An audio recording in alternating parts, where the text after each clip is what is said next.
छत्रपति शिवाजी के नाम के, छत्रपति शिवाजी के कृतित्व के और छत्रपति शिवाजी द्वारा हिंदू साम्राज्य के लिए किए गए अगणित युद्धों को, जीवन पर्यंत लड़े गए युद्धों को स्मरण करने का दिन है। समाज में ऐसे लोग जो पूरे समाज को एक दिशा देने का प्रयास करते हैं, उनको चिरकाल तक हम लोग स्मरण करते हैं। प्रायः ये एक विषय आता है कि जब हम स्मरण करते हैं तो क्या हम ये विचार करते हैं कि हम भी उनके जैसे कैसे बन सकते हैं। आज यहाँ के श्रोताओं में ऐसे बहुत से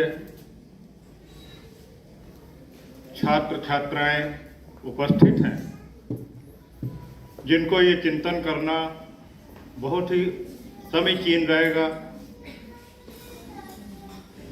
प्रायः हम लोग जीवन को जीते चले जाते हैं। एक कहीं पे लेक्चर था, उसमें हमने ये विषय उठाया था कि जिंदगी में दो तरह के काम होते हैं, अर्जेंट वर्क और इम्पॉर्टेंट वर्क। हम सुबह जब उठते हैं तो अर्जेंट वर्क से पूरा दिन बीत जाता है। सुबह उठना, तैयार होना, दैनिक जीवन की जो भी आवश्यकताएं हैं उसके अनुरूप खाना पीना, फिर जाना। जैसे आप लोगों को कॉलेज जाना है तो कॉलेज आ जाना, पढ़ाई करना, शाम को घर पहुंच जाना। और इन अर्जेंट वर्क में पूरा दिन बीत जाता है, समय बीत जाता है, महीने बीत जाते हैं, वर्ष बीत जाते हैं। हम चिंता ही नहीं कर पाते कि इम्पोर्टेंट वर्क के लिए कैसे समय निकालें। ये जिन लोगों की बातें हम लोग करते हैं, चाहे छत्रपति शिवाजी हों, चाहे स्वामी विवेकानंद हों, जिनके एक प्रतियोगिता के पुरस्कार भी आज दिए जाएंगे, इन्होंने जिंदगी में अर्जेंट वर्क कभी नहीं किया। अर्जेंट वर्क को उन्होंने माना कि ये तो करना ही है, ये नैतिक दायित्व है, नैतिक कर्तव्य है, और जिंदगी उन्होंने इम्पॉर्टेंट वर्क के लिए प्लान कर दी। वो प्लानिंग जिस दिन हो जाती है उस दिन वो व्यक्ति विराट में चले जाते हैं। हम लोग एक सामान्य भाषा में कहते हैं कि हमारे अंदर एक जीवात्मा है। हम जिस शरीर के साथ बैठे होते हैं, इसकी चैतन्यता, इसकी चित्त एक आत्म तत्व है।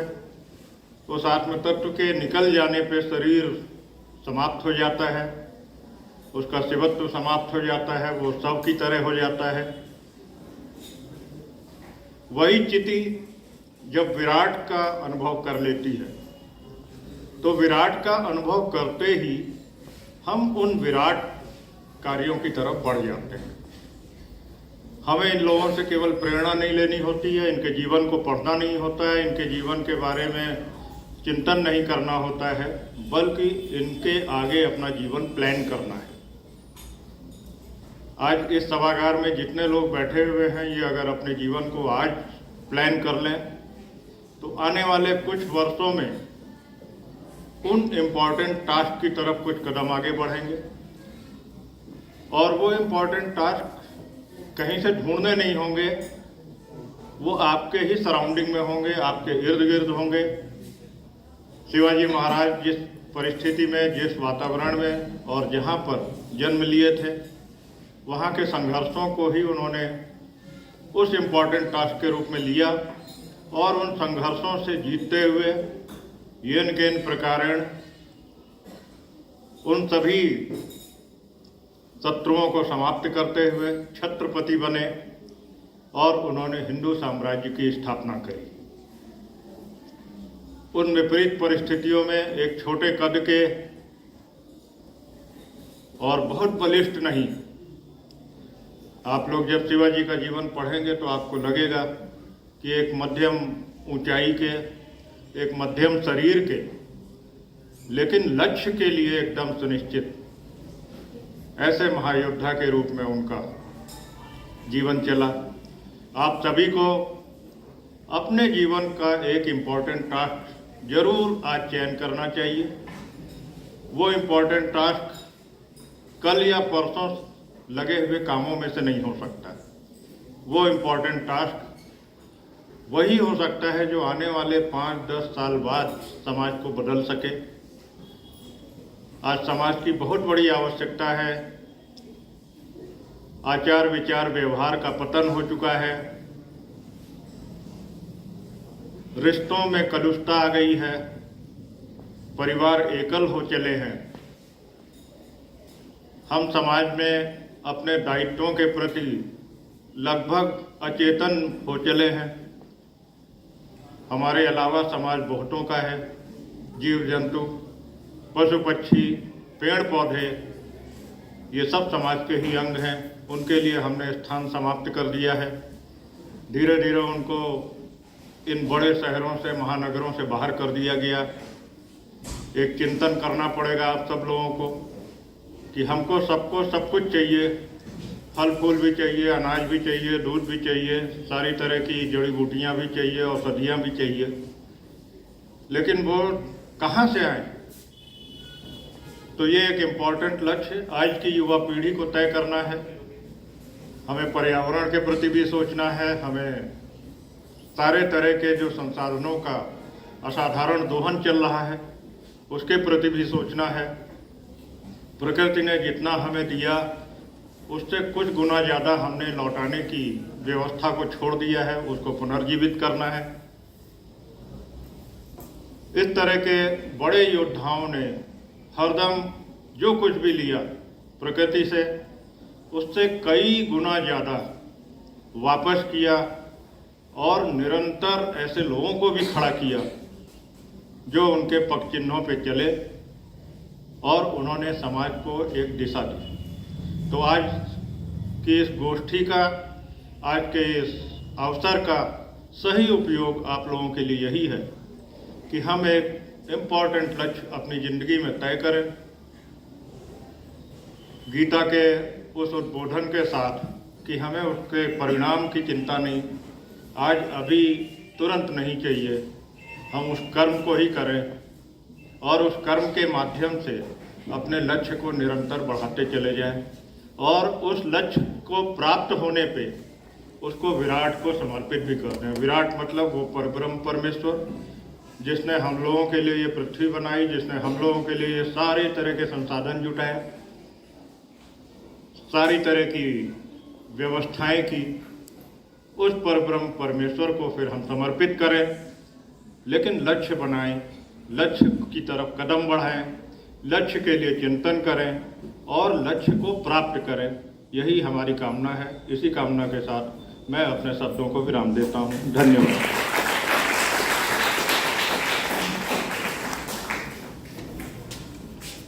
धन्यवाद सौरभ जी भाई साहब अपने ज्ञानपूर्ण उद्बोधन के लिए। अब आज के कार्यक्रम के हमारे मुख्य वक्ता, जिनका व्यक्तित्व और कृतित्व अनुकरणीय है, ऐसे प्रखर चिंतक और विचारक श्रीमान रामबाबू पांडे जी से मेरा करबद्ध निवेदन है कि वे आएं और अपने ओजस्वी उद्बोधन से हम सभी को अभिसिंचित करें। श्रीमान रामबाबू पांडे जी।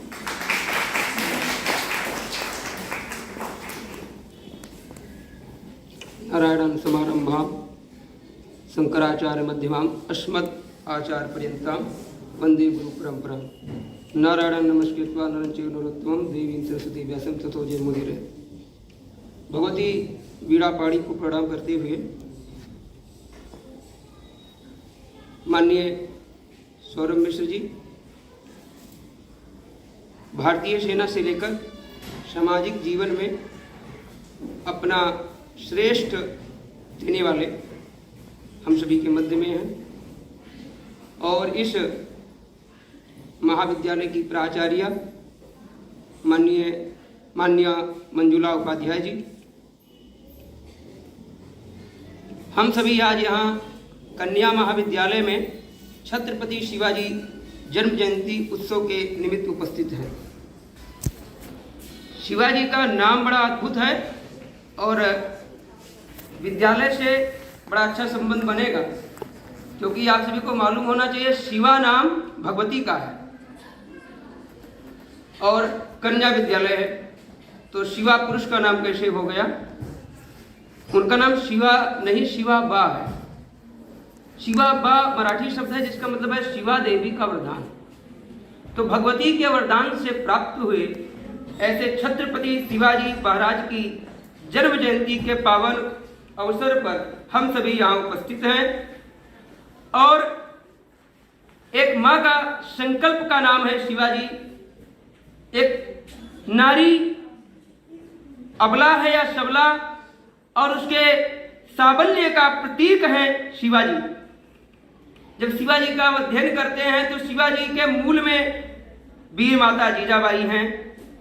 और सृजन कौन कर सकता है? जैसे विद्या की अधिष्ठात्री देवी हैं, देवता नहीं है। तो विद्या की अधिष्ठात्री देवी देवी क्यों है, देवता क्यों नहीं? तो इसी बात से सिद्ध होता है।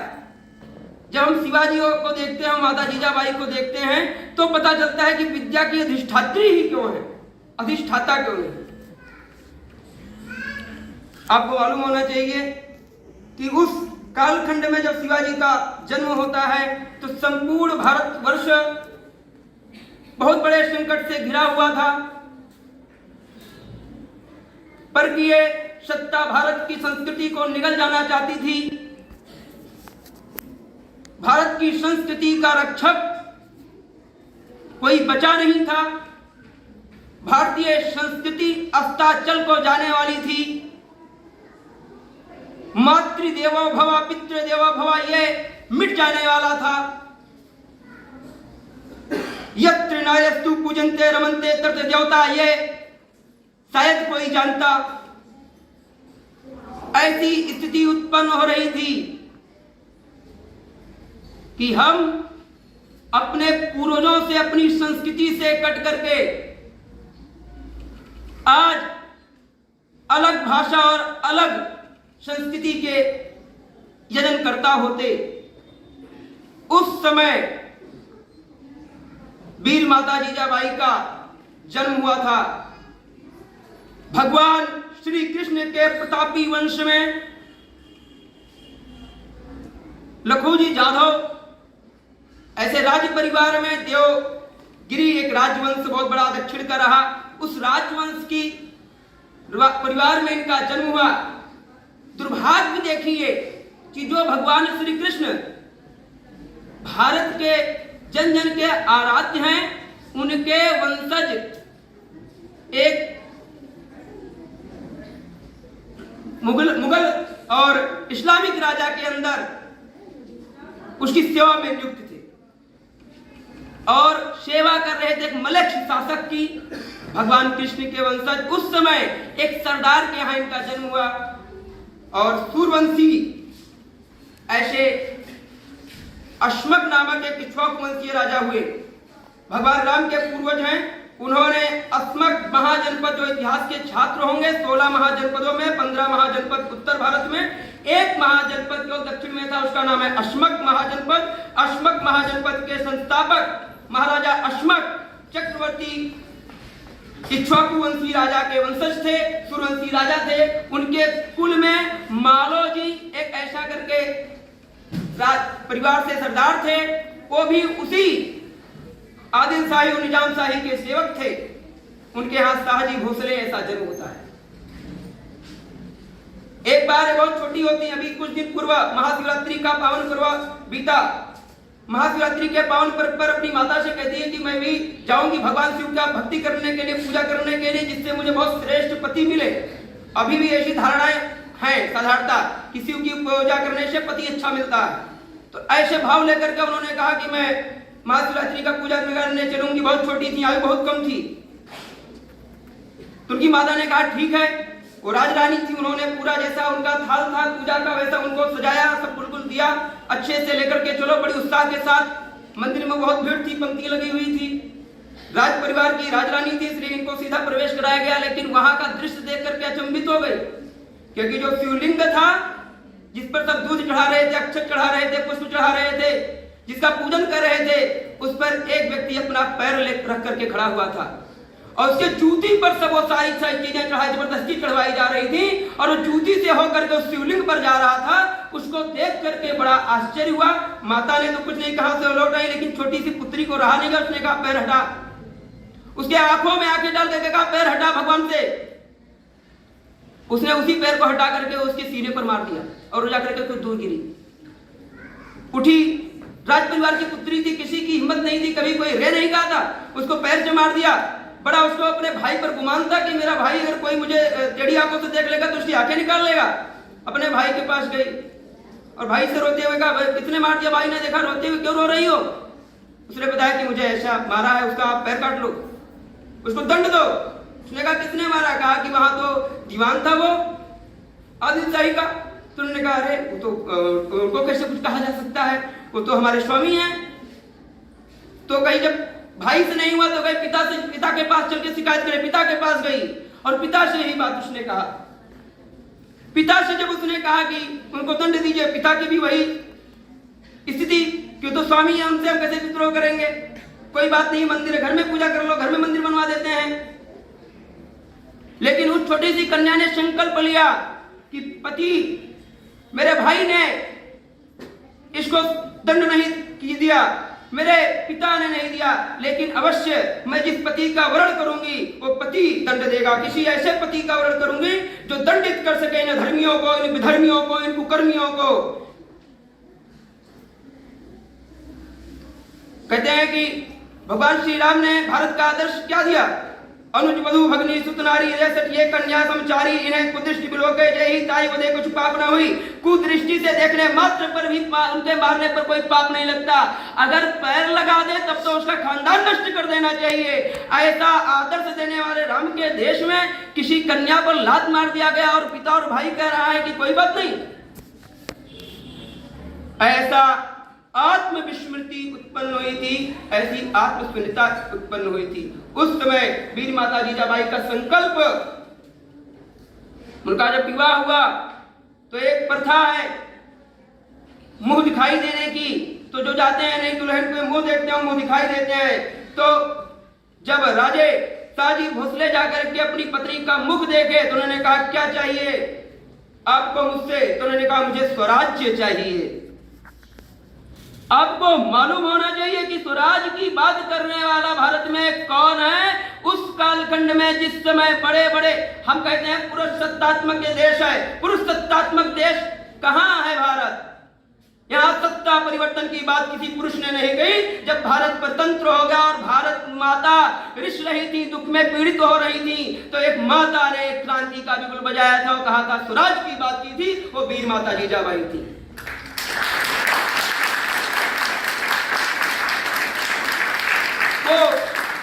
वीर माता जीजाबाई ने कहा मुझे स्वराज चाहिए। मुंह दिखाई में कोई एक कल्पना कर सकती है, कोई स्त्री, कोई नारी कि मुंह दिखाई में क्या मांगेंगे? इतना बड़ा। उन्होंने कहा कि मैं इसके लिए सामर्थ्यवान नहीं हूं, लेकिन आपने मांगा है तो मैं पूरा प्रयास करूंगा। कालांतर में उन्होंने प्रयास किया, लेकिन उनका प्रयास निष्फल रहा और शर्त के साथ उनको पुणे से बाहर कर्नाटक विजय अभियान पर भेजा गया था। मुगलों से उनको समझौता करना पड़ा था। लेकिन वीर माता जीजाबाई दादा कोंडदेव के नेतृत्व में शिवनेरी के दुर्ग में रह करके उस तपस्या को करना स्वीकार किया जिससे शिवाजी को गढ़ा जा सकता है, जिससे एक संकल्प को महाशक्ति के रूप में प्राकट्य किया जा सकता है। और भगवती शिवा देवी शिवनेरी के दुर्ग में उनकी उपासना करते हुए प्रतिदिन वो भगवती से अश्रुपात करते हुए कहती थी, हे भगवती मुझे कोई साधारण पुत्र नहीं चाहिए, मुझे शक्ति पुत्र चाहिए जो इन मुगलों को तलवारों की नोक पर तौले, जो इन आताताइयों को तलवारों से जवाब दे, जो ये मठ मंदिर के विध्वंसक हैं, जो इन छोटी छोटी बच्चियों की अस्मिता को लूट रहे हैं, जो भारतीय संस्कृति को निगल जाना चाहते हैं, ऐसे भारत पर लगे हुए क्रूर इन राहु और केतु रूपी ग्रहण को हनुमंत रूपी संकट मोचन मिलकर के बन करके 4 लात मार सके, ऐसा पुत्र मुझे दीजिए।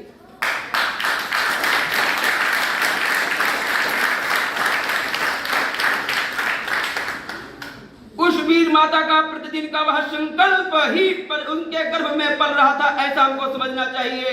और उस संकल्प का जब जन्म होता है तो वह उसके कान में जब नामकरण संस्कार होता है तो बोलती है शिवा बा, अर्थात ये कोई और पुत्र नहीं है, ये साक्षात भगवती का वरदान ही है जो आया है भारत के संकट को हरने के लिए, भारतीय संस्कृति के रक्षण के लिए, भारत की संस्कृति के अस्त होते सूर्य को पुनः तेज प्रदान करने के लिए और भारतीय संस्कृति को जाज्वल्यमान तेजस्वी रूप से पुनर्प्रकाशित करने के लिए ये साक्षात भगवती का वरदान आया है, इसलिए इसका नाम शिवा बा ही हो सकता है। ऐसा उसके कानों में उन्होंने कहा ही नहीं था, उसको बताया था कि तू किस लिए आया है, तुझे क्या करना है। जैसे भगवती जब पार्वती ने देखा कि यहाँ आने जाने की मर्यादा मेरे स्थान पर नहीं है तो अपनी रक्षा के लिए उन्होंने अपने दैहिक शक्ति का प्रयोग करके भगवान गणपति का आयोजन कर लिया था।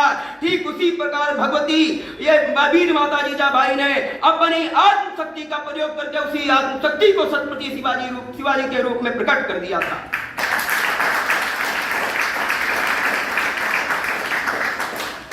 हम सभी को यह जानना चाहिए कि शिवाजी को प्रतिदिन दर्शन कराने के लिए लेकर जाती थी भगवती शिवनेरी के दुर्ग में भगवती शिवा देवी का, और प्रतिदिन उनका काम था भगवती को देखना, यजन करना और जाकर के तोरण के किले को देखना और रोना, किले के झंडे को देख करके रोना।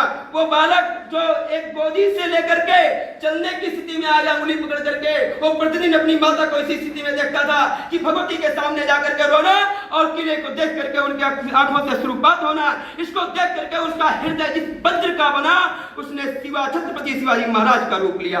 और वही छत्रपति शिवाजी महाराज उस पीड़ा ने, उस माँ की दशा ने छत्रपति शिवाजी को छत्रपति बनने की दिशा दी। हम सभी को मालूम होना चाहिए कि इस प्रकार से जब वो थोड़ा चेतना में आए, थोड़ा बड़े हुए, समझने की स्थिति में आए, तो उन्होंने पूछा कि माँ आप रोती क्यों है? सब पूजा करने जाते हैं तो प्रसन्नता पूर्वक पूजा करते हैं, आप मंदिर में भी रोती हैं, किले को देख करके रोती हैं, क्यों? तो माँ ने कहा वो किला अपना है, वो किला अपना है, लेकिन मैंने आपके पिता के सम्मुख स्वराज की बात की थी। स्वराज के कारण उन्होंने जब विद्रोह किया तो वो हार गए और उसके कारण सारे किले उनसे छीन लिए गए। हम बदलित होकर के यहाँ वनवास की तरह अपने समय को काट रहे हैं। उस वैभव को देख करके मैं इसलिए रोती हूँ कि क्या कभी वो दिन आएगा जब स्वराज साकार होगा। इसको शिवाजी ने जब सुना, वो 12-14 वर्ष का बालक, आज के उस समय आयु के बालक जिनको बोध ही नहीं होता क्या करना क्या नहीं करना है, वो सारा समय खेल में और मौज में निकाल देना चाहते हैं, तब वो एक माँ के संकल्प पर चलने के लिए दृढ़ संकल्पित हो रहा था। और उस छत्रपति शिवाजी महाराज की बनने की कहानी भी यहीं से शुरू होती है। उन्होंने संकल्प लिया और बहुत बड़े बड़े जाकर के योद्धाओं को इकट्ठा नहीं किया, क्योंकि बहुत ज्यादा बुद्धिमान होते हैं, वो क्रांतिकारी नहीं करते, वो समझौता कर लेते हैं, वो जाकर के अपना कैसे राजा के हम हो जाए। भारत में देखिए ब्रिटिश काल में तमाम विद्वान लोग अंग्रेजों के चाटुकार हो गए थे, वही स्थिति वहां भी थी। कौन विद्रोह करे, कौन जीवन दे?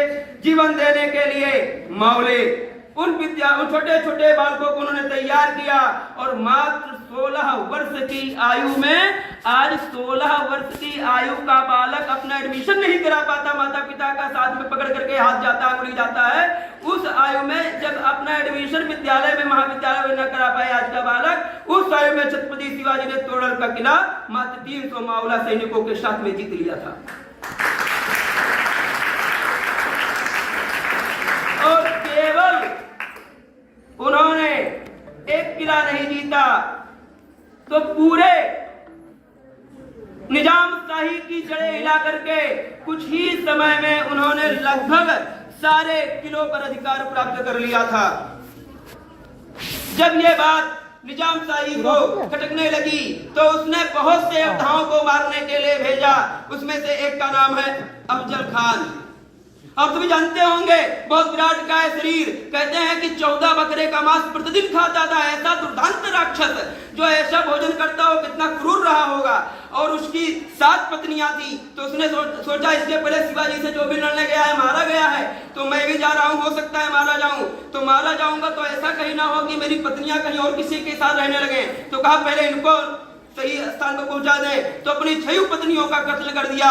इतना दूरदृष्टा था वो, ऐसे दूरदृष्टाओं से युक्त भारत पर शासन था। इसी क्रूरतम शासन को उखाड़ने के लिए शिवाजी का जब प्राकट्य हुआ, अफजल खान आया और उसने घेराव किया शिवाजी का। जब कोई दाल नहीं गली तो उसने षड्यंत्र पूर्वक शिवाजी को मारने का प्रयास किया। और एक बात और बताना चाहूंगा, शिवाजी की सकारात्मकता देखिए और शिवाजी का आत्मविश्वास देखिए कि जिस समय जिसके सामने खड़े होने की अच्छे योद्धाओं की ताकत नहीं थी, वो अफजल खान के सम्मुख जाते समय जब माता का पैर छूने गए तो वीर माता जीजाबाई की आंखों से अश्रु गिरा। उनके जब सिर पर गिरा तो उन्होंने ऊपर देखा, माता रो क्यों रही हो? तो उन्होंने कहा, इसी निजाम शाही दरबार में मेरे 2 भाई और मेरे पिता की हत्या की गई है, मैं उसको सुन करके रो रही हूँ। और जब उसको मैंने सुना था तो तुम्हारे पिता से क्रांति का बिगुल बजाने के लिए कहा था, उस पीड़ा से कि आज शायद मेरे उस भाई का और मेरे उस पिता का भी प्रतिशोध मेरा पुत्र लेगा। इसलिए मैं इस प्रसन्नता के आंसू हैं, ये मेरे दुख के आंसू नहीं है, ये मेरे आंसू ही तुम्हारे लिए आशीर्वाद हैं। तुम जाओ पुत्र और उसके गर्दन को छेद करके, उच्छेदित करके और अपने पैरों से कंदुक की भांति फुटबॉल खेलते हुए लेकर आओ, कंदुक खेलते हुए लेकर आओ, गेंद की बात खेलते हुए लेकर आओ। यह शिवाजी की सकारात्मकता है। और ये अफजल खान का मैंने पहले ही वर्णन किया। जब शिवाजी गए, शिवाजी ने जो उस अफजल खान के वो भी मारने के लिए पूरी बुद्धि लगा करके आया था। तो यहां हमको समझना चाहिए शिवाजी के बारे में मैंने पहले बताया, पिता के वंश से वो राम के वंशी थे, माता के वंश से वो कृष्ण के वंशी थे। दोनों को मिला करके वो राम कृष्ण के ही साक्षात अवतार थे। राजनीति में वो राम के समान थे, लेकिन जहां भी कूटनीति की बात आती थी तो साक्षात कृष्ण ही थे।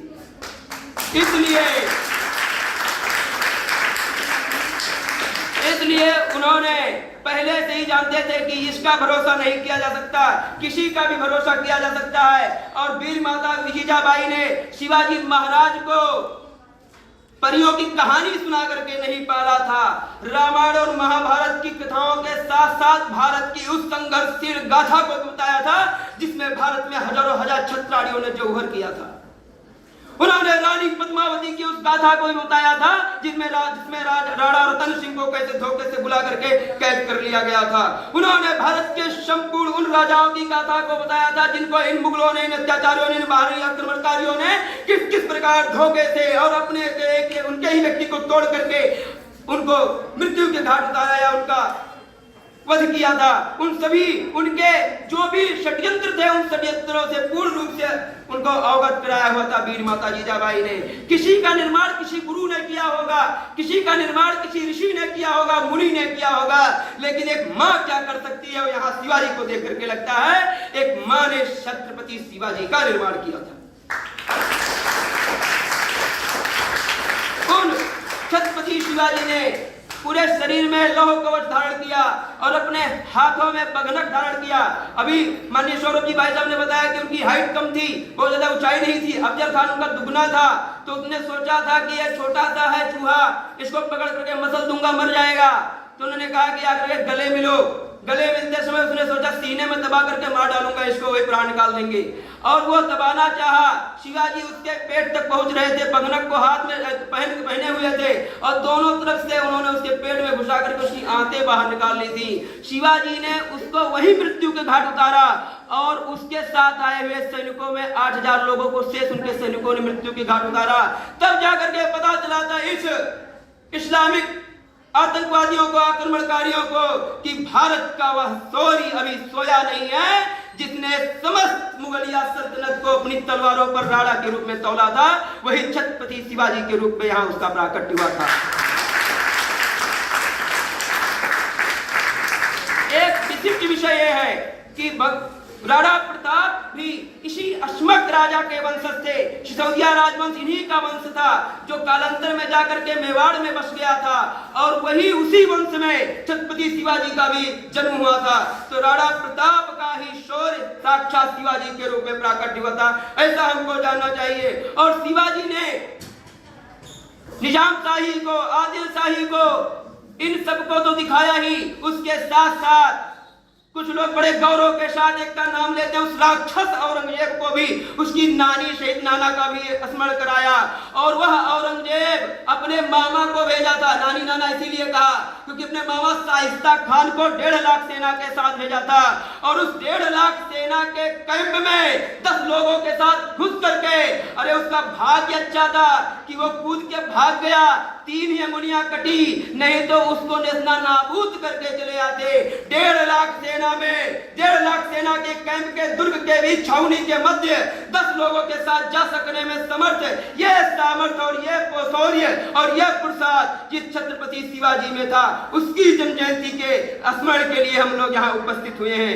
छत्रपति शिवाजी महाराज का जब स्मरण करते हैं तो साक्षात पुरुषत्व का, पराक्रम का, शौर्य का, तेज का, बल का, और इसके साथ साथ इतनी चीजें हो जाए तो रावण बन सकता है व्यक्ति, लेकिन छत्रपति शिवाजी का एक विराट व्यक्तित्व देखिए। जब गौहर बानों को उनके सामने लाकर खड़ा किया गया, कितनी सुंदर, विश्व की सबसे सुंदर आपके सम्मुख महिला खड़ी है, तो उस महिला में उनको मां दृष्टिगोचर हुई। यह भारतीय संस्कृति का प्राकट्य था।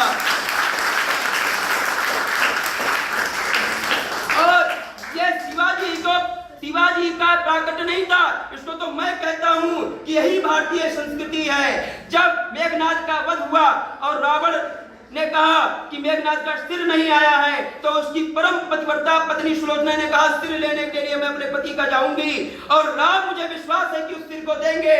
तो रावण, अन्य लोगों दरबारियों ने कहा नहीं, शत्रु कैंप में नहीं जाना चाहिए, शत्रु दल में नहीं जाना चाहिए, आपकी सुरक्षा को लेकर के खतरा है।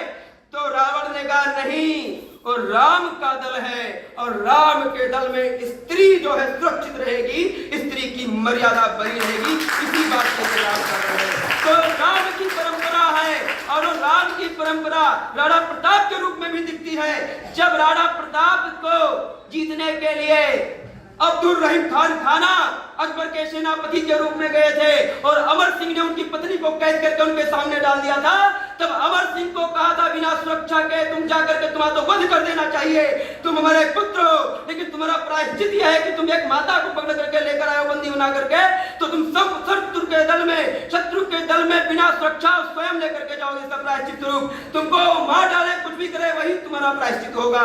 तुमको जीवन दान दे देंगे, तुम जीवन मुक्त हो, और जीवन दान नहीं देंगे, मार डालेंगे, तो तुम्हारे इस बात का प्रायश्चित है, तो तुम जाओ लेकर के। और अब्दुल रहीम खान खाना के पास अपने पुत्र को निहत्थे भेज दिया उनको छोड़ने के लिए। ये माता का, मातृशक्ति का, स्त्री का जो भारतीय दृष्टिकोण है, इसी दृष्टिकोण को शिवाजी ने निभाया था।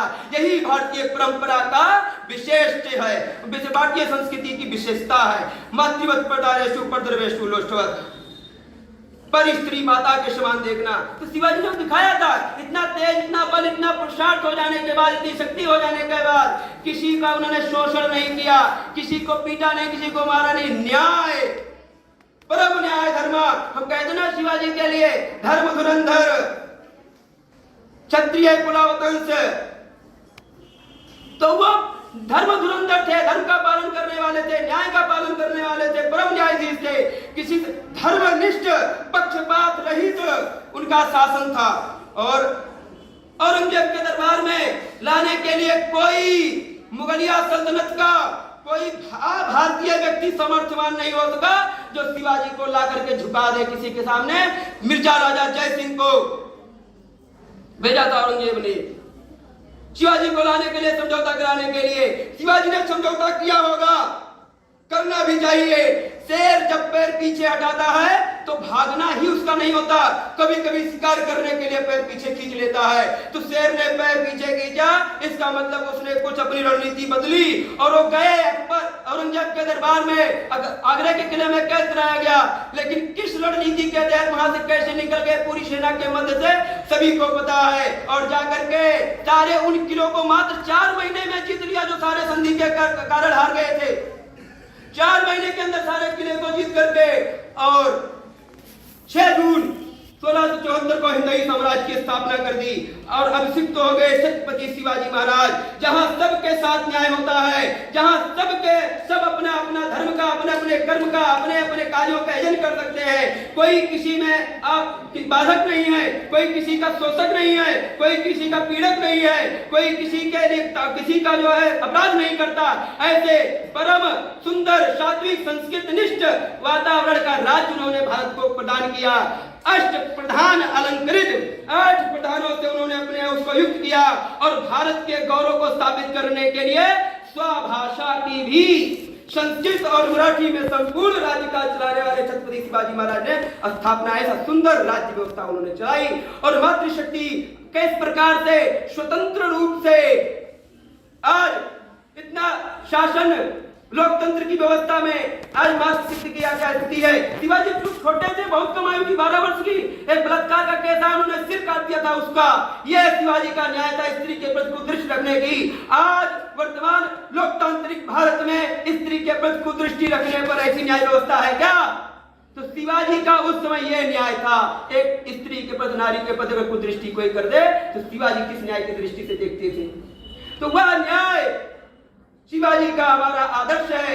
अब एक विषय मैं और बताना चाहूंगा। आज कुछ लोग अपनी अपनी चूंकि लॉर्ड मैकाले के मानसिक पुत्र उत्पन्न होकर के कुछ भी कहते रहते हैं कि शिवाजी शूद्र थे, ब्राह्मणों ने उनका राज्याभिषेक नहीं किया था, गागा भट्ट को रुपए देकर के उन्होंने राज्याभिषेक कराया था। सरासर झूठ है, इनकी मक्कारी है, इनकी नक्कारी है, इनकी जालसाजी है। ये बहुत दुष्ट है, ये राक्षस है, ये उसी प्रकार भारत के लिए शत्रु है जिस प्रकार से ब्रिटिशर्स थे। ऐसा कहने वाले लोग आपको बता दें, शिवा जी ने अपने ही दरबारी लेखक परमानंद से अपना इतिहास लिखाया है और उस इतिहास में उन्होंने लिखाया है कि मैं इक्ष्वाकु वंशी क्षत्रिय हूँ। शिवाजी ने अपने दरबारी कवि से अपना लेख लिखवाया है, झूठ लिखवाएंगे। दूसरा विषय, जिस समय वर्ण व्यवस्था का बहुत कड़ाई से पालन होता था, शिवाजी की 8 पत्नियां छत्राणी। उस समय किसी शूद्र को क्षत्रिय अपनी पत्नी दे देता, तो पुत्री दे देता। चलो ये भी चलो, शिवाजी का प्रताप हो गया होगा तो 8 पुत्रियां दे दी होंगी। पहला विवाह 10 साल की आयु में हुआ था। 10 साल में उनका कौन सा प्रताप था कि कोई कुलीन क्षत्रिय अपनी पुत्री को दे देता? चलो ये भी छोड़ दो, मैं मान लेता हूं कि 10 साल में उनका बहुत प्रताप रहा होगा। अच्छा ये बताइए, शाहजी भोसले यदि शूद्र थे तो राजवंश का व्यक्ति लखूजी यादव अपनी पुत्री जीजाबाई का विवाह कैसे कर दिया था? तो वो ये सब प्रोपेगेंडा है, ये सब बनाया गया है, कपोल कल्पित है। वो कुलीन क्षत्रिय थे, मराठी थे, राजपूत भी नहीं थे। वो वहीं के मूल मराठी थे। यदि राजपूत, अभी हमारी और माननीय सरोजी भाई साहब की वाहन में ही चर्चा हो रही थी कि यदि वो मराठी होते, राजपूत होते तो उनके कुल देवता एक लिंग होते, ना कि कुल देवी तुलजा भवानी। तुलजा भवानी मराठियों की कुल देवी है, इसलिए मराठी थे, राजपूत नहीं थे। और वह छत्रपति शिवाजी महाराज कुलीन भगवान राम के वंश में उत्पन्न सूर्यवंशी क्षत्रिय थे। गागा भट्ट का काशी के ब्राह्मण, गागा भट्ट काशी के ब्राह्मण नहीं थे, उनका मूल स्थान वही है, पैंठल के ब्राह्मण थे। गागा भट्ट उनको उपाधि दी गई थी, उनको बहुत बड़ा, जो कि विद्वता में ये श्रेष्ठ कर्म करने के नाते गागा भट्ट की उपाधि दी गई। काशी में विराजते थे, काशी विद्वानों की नगरी थी और काशी में विद्वत परिषद स्थापित थी इसलिए। और आपको विश्वास नहीं है, पेंटल में जाकर के अभी भी गागा भट्ट के वंशज उनसे पूछ लो, उनकी वंशावली रखी हुई है। तो वो वहीं के ब्राह्मण थे, आते जाते रहते थे।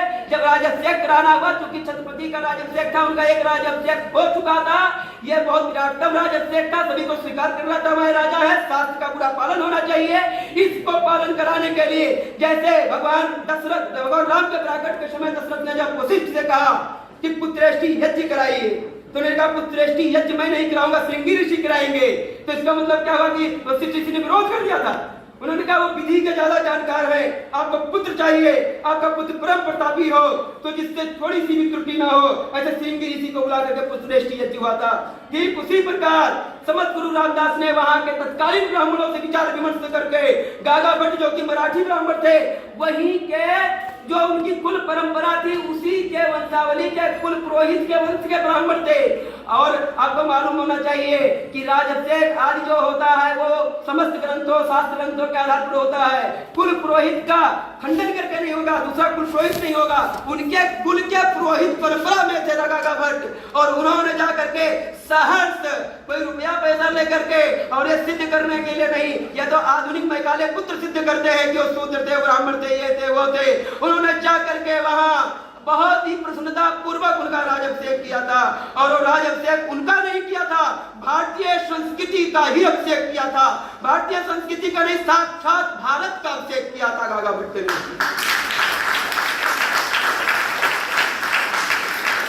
जब हम शिवाजी को स्मरण करते हैं, जब शिवाजी का चिंतन करते हैं, जब शिवाजी का मनन करते हैं, तो हमारे चित्त में जब शिवाजी का उद्भूत प्राकट्य होता है तो हमारे चरित्र में शिवाजी का वास होता है।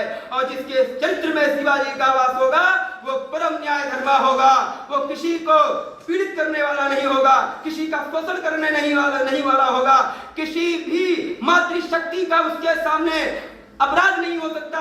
किसी मातृशक्ति को कोई भी ऐसा कुछ कह नहीं सकता जिससे उसकी अस्मिता पर हाथ प्रश्न आ जाए। वो हर प्रकार से सभी का रक्षक होगा, सभी को वो पुरस्कृत करेगा, सभी का संरक्षण करेगा, सभी का रक्षण करेगा, सभी का पालक होगा। इसलिए आज की वर्तमान स्थिति में छत्रपति शिवाजी महाराज हम सभी के हृदयांगम में स्थित हो, हम उनको हृदयांगम करके हृदय में स्थित हो और उनके चरित्र को, उनके व्यक्तित्व को, उनके शिक्षा को अपने चरित्र में डाले और उनके सत्य स्वरूप को जाने। किसी भी मूर्ख के द्वारा प्रतिपादित सिद्धांत को लेकर के छत्रपति शिवाजी के बारे में अपना मंतव्य न बनाए और किसी ऐसे घटिया दो कौड़ी के जो इतिहासकार अपने आप को लिखते हैं, ऐसे इतिहासकारों को पढ़ करके शिवाजी और इनका गागा भट्ट का चरित्र अंकन करे। आपको पढ़ना है शिवाजी के बारे में तो जो इन शिवाजी के कालखंड में शिवा बाहुली पढ़िए, जो भूषण ने लिखा।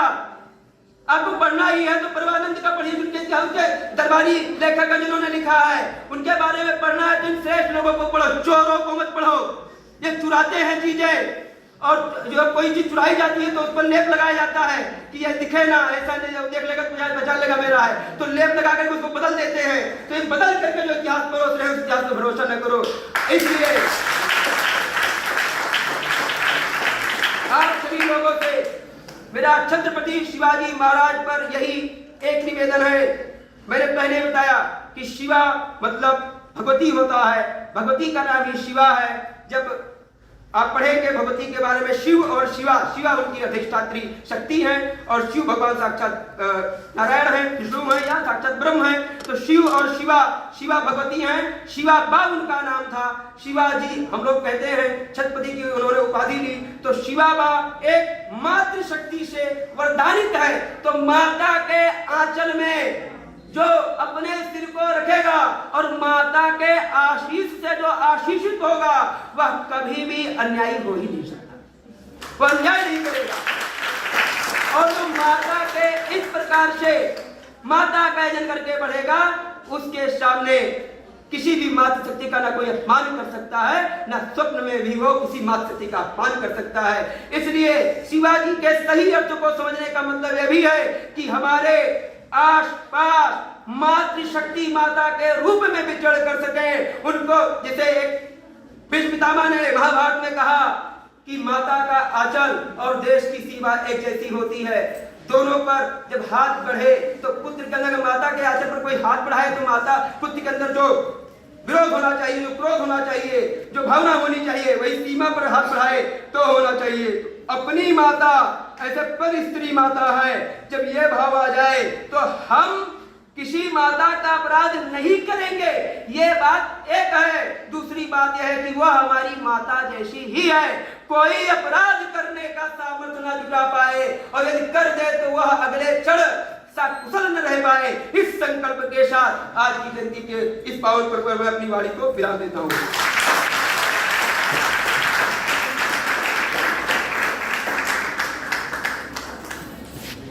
करतल ध्वनि से गुंजायमान ये सभागार इस बात का द्योतक है कि कितना प्रभावशाली और ओजस्वितापूर्ण उद्बोधन आपका रहा है। धन्यवाद आपका। अब कार्यक्रम को गति प्रदान करते हुए पुरस्कार वितरण का समय है और महर्षि वाल्मीकि जयंती 9 अक्टूबर 2022 को एक वाल्मीकि रामायण प्रश्नोत्तरी का आयोजन हुआ था जिसमें 5 पुरस्कार दिए जाने हैं। तो मैं क्रम से एक एक कर नाम लूंगा।